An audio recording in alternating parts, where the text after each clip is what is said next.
pagi. Bagaimana pantauan pagi ini di Pelabuhan Bakahuni? Selamat pagi Nanda dan juga saudara. Kalau kita melihat di sini terpantau sudah ada 1 hingga 3 baris dari kendaraan roda 4 yang memang mengantri masuk untuk menuju ke dermaga eksekutif.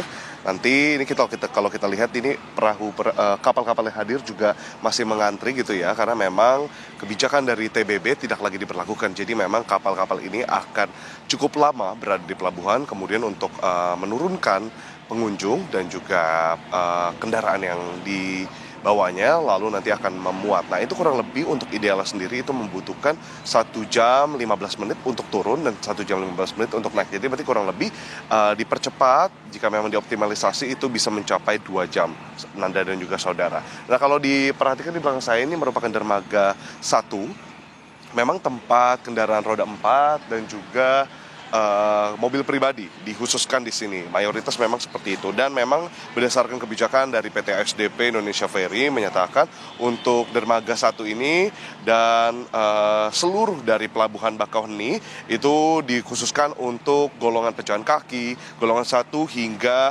6A yang bahkan hingga Sumbu 2. Lalu untuk pelabuhan BBJ Muara Pilu nanti yang akan turun di BBJ Bojonegara di Banten, di daerah kawasan Merak maksud kami, itu akan ada di golongan 4B hingga 6B. Ini berarti 3 sumbu atau angkutan besar, bahkan bus-bus besar lainnya. Nah, ini kebijakannya telah diterapkan sejak 23 Maret, yakni kemarin, nantinya akan terus berlaku hingga 29 Maret 2026, itu pukul 23.59. Mengapa demikian Anda dan juga saudara? Karena memang hal itu bisa memecah keramaian di dermaga-dermaga, karena sudah tidak ada lagi pilihan-pilihan dermaga yang kemudian akan membingungkan dari para penumpang. Dan selain tadi golongan, klasterisasi golongan, ada juga pemberlakuan single ticketing. Ini berarti ada pemerataan harga tiket supaya kendaraan itu tidak lagi kebingungan memilih dermaga dan juga bisa mendapatkan kelas eksekutif atau kelas ekspres dengan harga reguler. Nah, ini bisa diperiksa selengkapnya sebagaimana diimbau oleh ASDP juga untuk pembelian tiket 1 pintu melalui aplikasi. Nanda. Oke, kalau untuk sejauh ini prediksi puncak arus balik dari PT ASDP Cabang Bakahuni seperti apa? Dari tanggal 24 informasinya sampai dengan tanggal berapa ya, Edwin? Dan bagaimana upaya yang sudah disiapkan untuk bisa mengurai adanya mungkin potensi penumpukan kendaraan?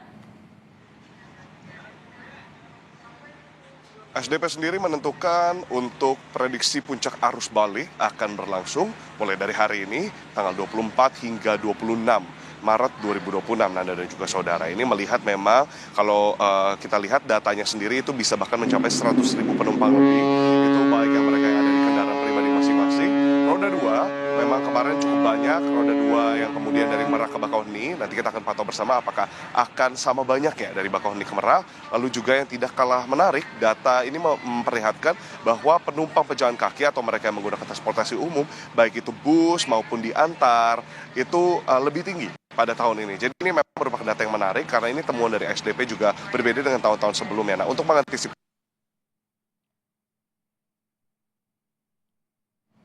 roda 4 atau roda 2 atau bahkan angkutan-angkutan besar di pelabuhan masing-masing, tapi juga zona tunggu bagi para pengunjung pejalan kaki atau perseorangan.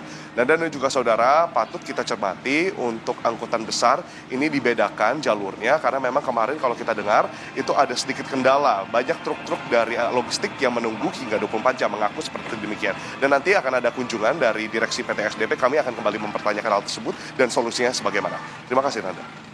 Oke, singkat saja Edwin, sejauh ini untuk cuaca di sana terpantau seperti apa? Karena BMKG sendiri memprediksi dari tanggal 24 sampai dengan tanggal 26 akan ada hujan intensitas sedang begitu ya, sampai dengan lebat di beberapa titik, salah satunya di Lampung atau Sumatera. Bagaimana? Atau ada imbauan dari PT ASDP?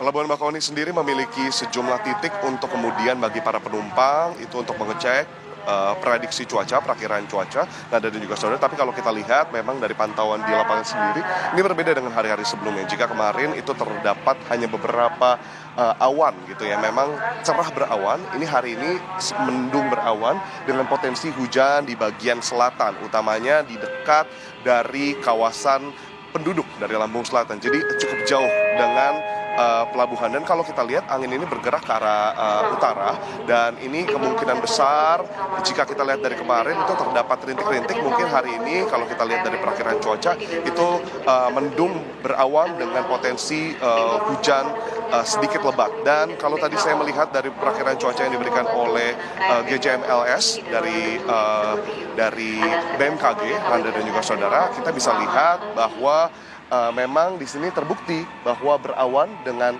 keabu-abuan seperti itu. Jadi ini bisa jadi antisipasi juga bagi para penumpang untuk kemudian, terutama bagi penumpang pejalan kaki dan juga pengendara roda 2 untuk dapat mempersiapkan seluruh peralatan untuk jas hujan, lalu juga payung, dan tentunya untuk terus menjaga kesehatan di cuaca yang dinamis ini. Nanda. Jurnalis Kompas TV Edwin Chan, terima kasih atas laporan lengkap Anda. Selamat bertugas kembali. Jaga kesehatan selalu.